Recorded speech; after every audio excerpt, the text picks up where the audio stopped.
At Ryan's favorite upscale bar, sitting at the counter, I was sipping whiskey, listening to the stories of my manager, Ryan. My name is Tony. I work in sales, and not to toot my own horn, but I've been performing quite well. I've won the monthly #1 award several times, and last year, I even snagged the President's Award. Thanks to that, Ryan seems to have taken a liking to me. Today, we're celebrating a successful presentation with a client, and Ryan's treating me to drinks. Ryan mostly talks about work, but sometimes he shares stories about his family too. He knows I don't have a girlfriend. It's not that I'm not interested in love, but, as the saying goes, my job has been my girlfriend. Hey, Tony, have you ever thought about going on a matchmaking date? Suddenly, Ryan brought up such an idea. A matchmaking date, really? Yeah, she's the daughter of a big corporation CEO. With a background like that, she could find someone much better than me, couldn't she? The thing is, no matter how good the suitors her family brings, she doesn't seem to say yes. She's been through dozens of matchmaking dates. But with you, you're quite the handsome guy and competent at work. Plus, you're a good person, so maybe she'll take a liking to you. I couldn't help but feel flattered by his praise. Besides, being set up with a CEO's daughter isn't something that happens every day. So, with nothing to lose, I agreed to the matchmaking date.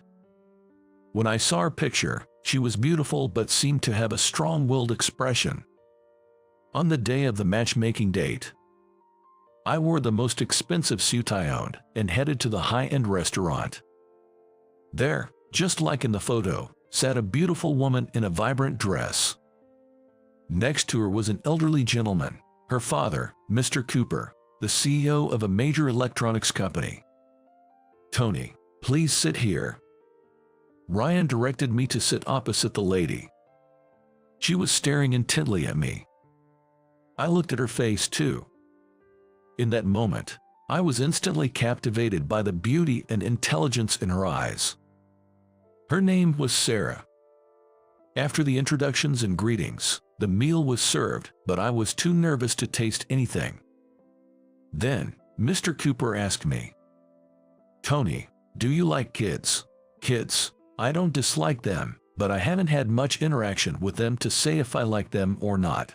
However, I do want kids of my own someday. Mr. Cooper laughed heartily at my response. Well, that's an honest answer.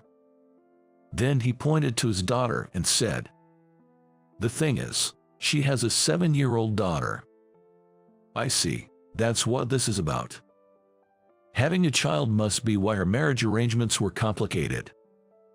According to Mr. Cooper, Sarah had a boyfriend 7 years ago, but he tragically died in an accident.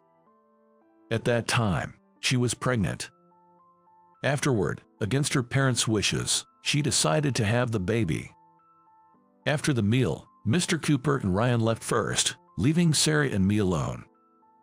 Feeling incredibly nervous, I was trying to think of what to talk about. Then, Sarah suddenly made a surprising request. I have a favor to ask.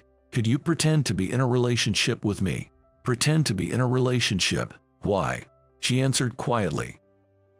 I still haven't gotten over my deceased boyfriend, so I have no intention of marrying anyone, but my parents want me to marry soon and keep setting up matchmaking dates, which has become a hassle. If I pretend to be in a relationship with you, they won't arrange any more dates. I know it's rude to ask this of you, but she said this while looking down. So that was it.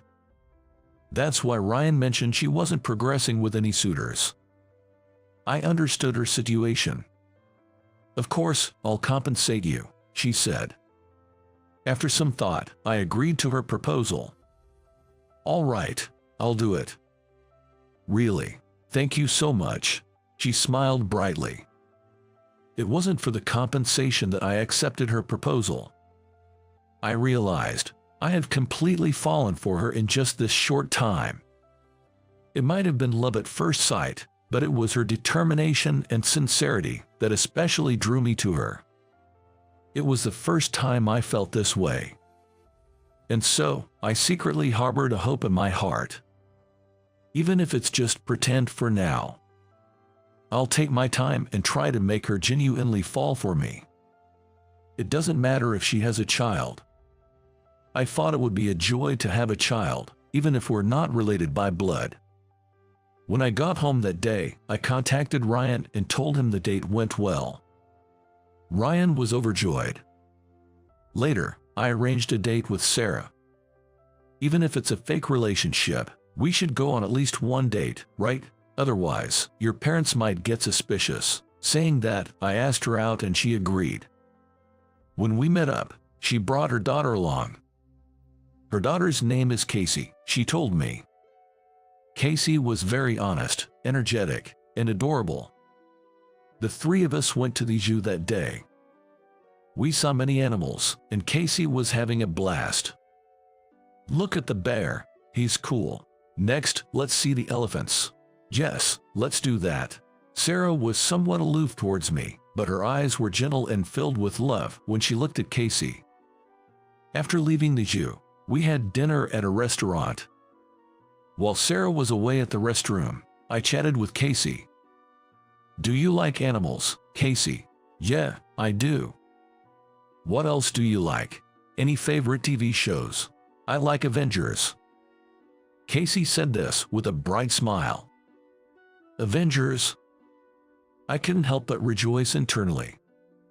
Well, I actually like Avengers too. I've kept it a secret at work, but I'm actually a big fan of special effects heroes, and I watch Avengers every week. I even collect the suits and DVDs. Really? You like Avengers too? Casey's eyes sparkled with excitement. My friends, they all say I'm weird. A girl liking Avengers, that's odd. That's not true at all. It's not weird. What you like isn't about being a boy or a girl, and it's okay to be different. Look, I'm an adult and I like Avengers. Do you think that's weird? When I said that, Casey shook her head. Nope, because Avengers are cool. I nodded in agreement. That day, Casey and I became fast friends. We made a promise to meet again. Sarah looked on with a slightly puzzled expression. After that, Casey often said she wanted to see me, so I got to meet with Sarah and Casey frequently. Every time Casey and I met, we talked excitedly about our favorite show, Avengers. I even invited them to my house to watch DVDs and play with toys. At first, Sarah seemed a bit troubled, but as she watched her daughter having fun, she slowly warmed up to me.